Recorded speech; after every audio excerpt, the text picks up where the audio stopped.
What's up, YouTube? This is Bystander X79 and I'm coming to you today with my newest deck profile, Danger Darkworlds. That's right, we're going to be taking a little hunting trip into the Darkworld to look for the Danger monsters. Now, if you guys have been living underneath a rock, Cybernetic Horizons dropped at the end of last month, and the Danger archetype is the newest TCG exclusive archetype we got in that set.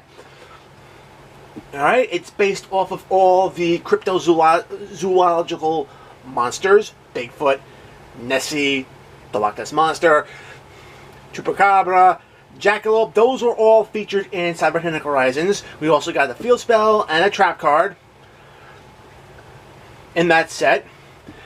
But the coolest thing about that new archetype is that just like the Darkworld monsters, if they're discarded to the graveyard by a card effect, you get effects. Alright? And it just is so awesome. The even better thing about the Danger monsters is that if you manage to special summon them, they replace themselves in their hands by allowing you to draw a card almost immediately. Oh my god, the consistency that the Danger cards add to this deck is so great.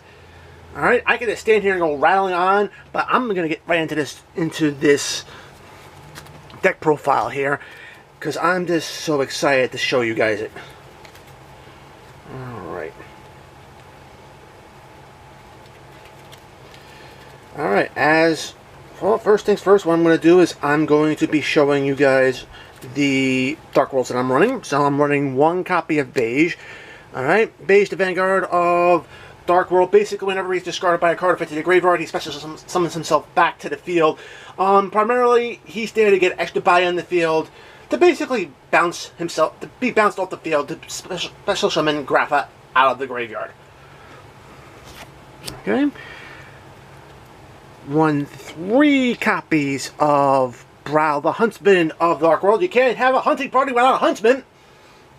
That being said, whenever Brow is sent to the graveyard by a card effect, you're drawing cards. Key consistency card here, guys. He needs to be at 3. Alright, you saw this guy when I was 3 copies of Grapha.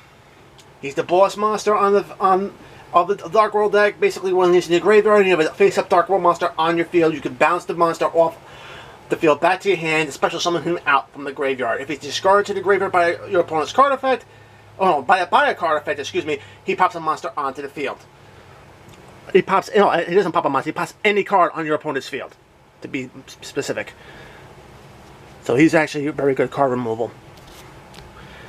Alright, I also run 2 Lucents. Basically, level 6 monster, discard him. He gets discarded by a card effect. He special summons him back from the graveyard. He's at 20. It's a level 6, 2400 attack point beater. So he's a bit better than Beige.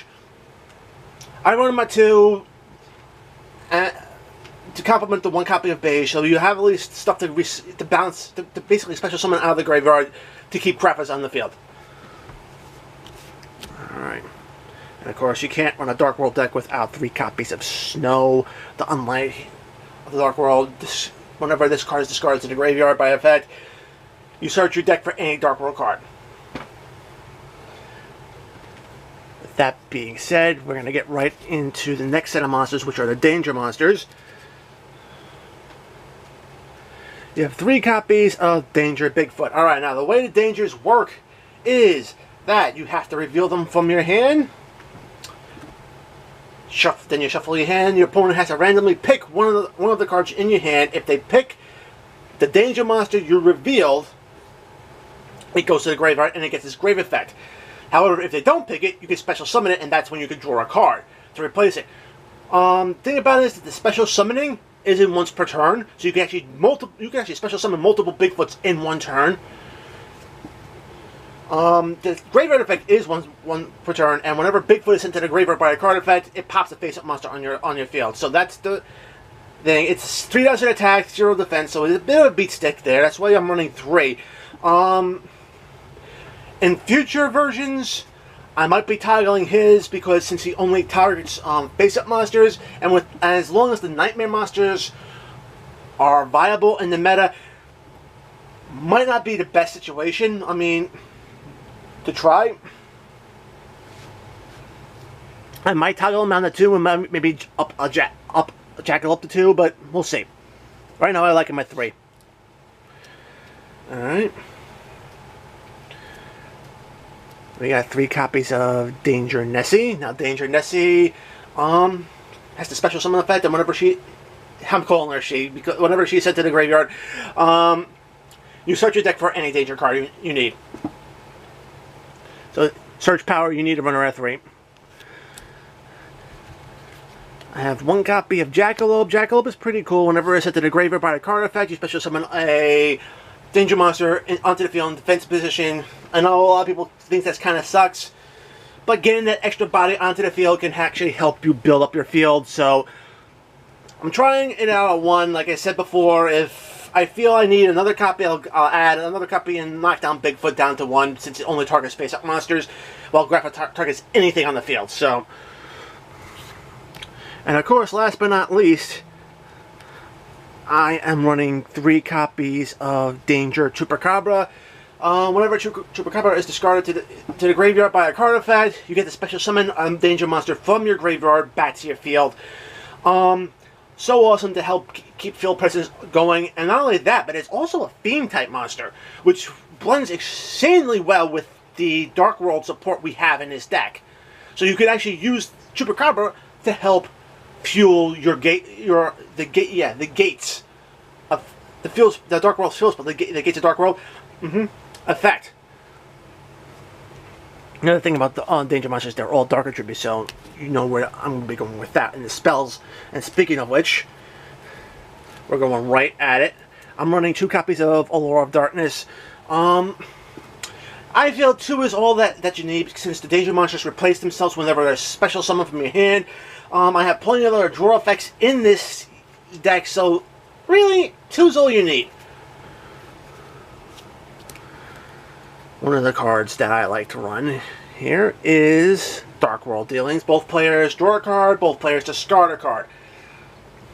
So effectively, you're setting up your graveyard, getting effects off, and thinning your deck. That's why I like this card better than Allure. Yeah, it gives your opponent a 1-for-1, but still,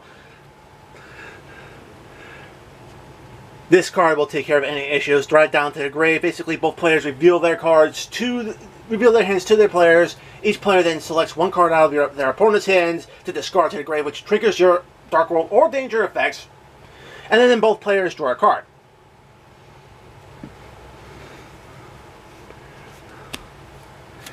Foolish Burial to get things into the graveyard, specifically Grappa. Monster Reborn to basically bring back any monster you need from the graveyard to help extend plays. And then, of course, I mentioned this with Chupacabra, the Gates of Darkworld. Boosts up your Fiend-type monsters' attack points by 300, which makes Grappa into 2,300, which makes Grappa into a 3,000 attack point beat stick. Target a Fiend card in your graveyard, banish it, discard a Fiend card from your hand, draw a card, and depending on what Fiend you send, depends on what effects you're going to be getting. You send Chupacabra, you special summon a danger monster from your graveyard. Any of the Darkworlds, you get their effects. Very key.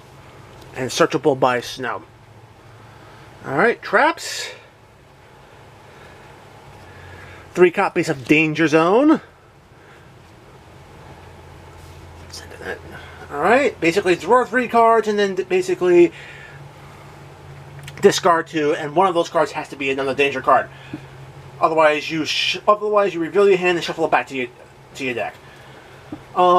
Pretty easy to turn around and resolve this card. It's basically effectively a Graceful Charity, which basically sets off a lot of your monster effects in this deck. So good consistency. Yeah, it's a trap card, but still, it's worth it running at 3. And then, of course, the last trap cards I have 2 copies of Mind Crush. Comboing this with Drag Down to the Grave is just so great, because you get a chance to take a look at your opponent's hand, pick something with it, and then send it to the graveyard. And if you notice they have multiples of a particular card, Mind Crush can knock those multiples right out. And this hurt their chances even more. Yeah, using information like that. underhanded, but you know what? Darkworlds don't fight fair anyway. Alright, extra deck.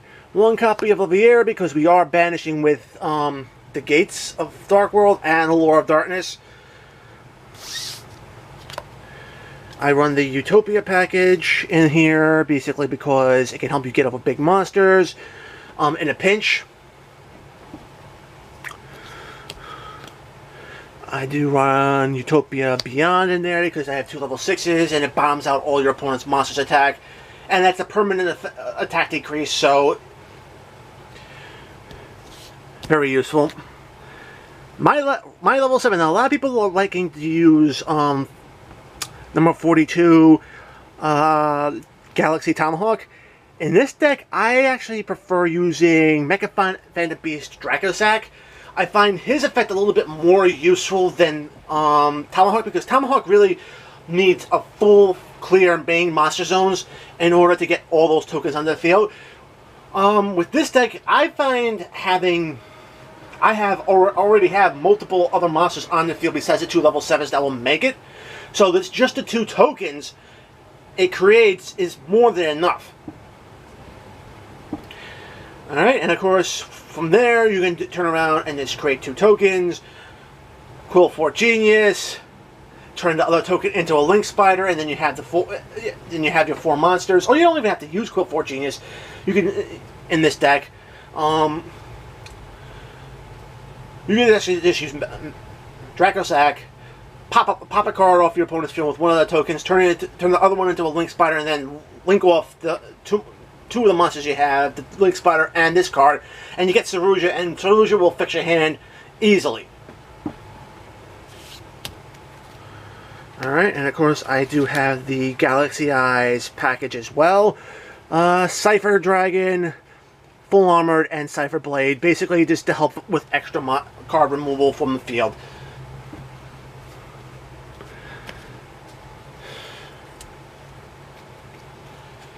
Alright.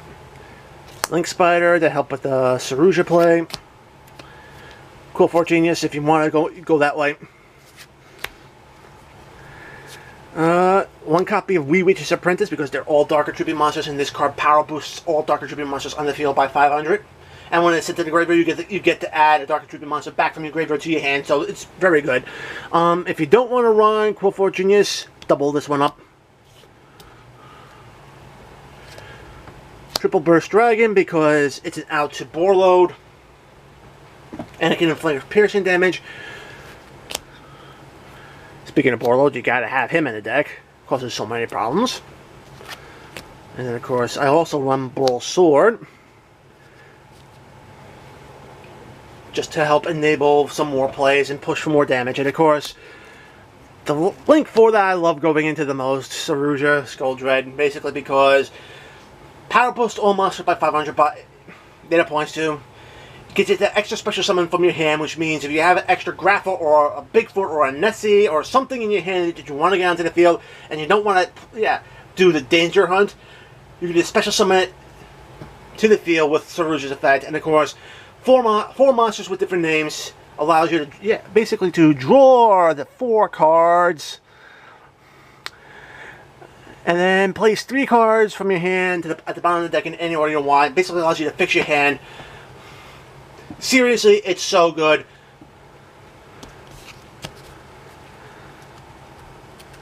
Alright, and that, my friends, will do it. This is my Danger Darkworld deck profile. Guys, if you love this video, give it a thumbs up. If you want to see more content like this on my channel, hit that subscribe button. Enable notifications by ringing that bell. Guys, if you really want to turn around and talk to me more about this deck and about possible future upgrades, let me know in the comments. I'm always up for a chat. And until next time, peace.